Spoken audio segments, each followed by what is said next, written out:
கொலை வழக்கில் இரண்டாவது நாளாக 5 மணி நேரமாக மாவட்ட நீதிபதி விசாரணை மேற்கொண்டார்.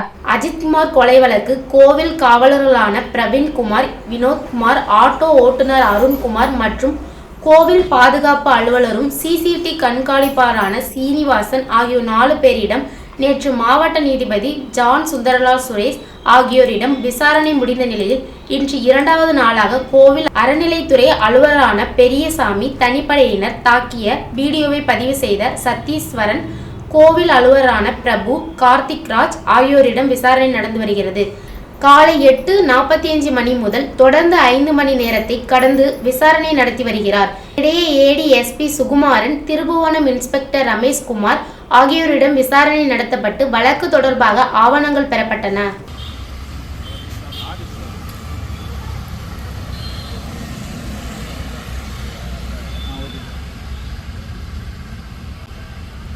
Later.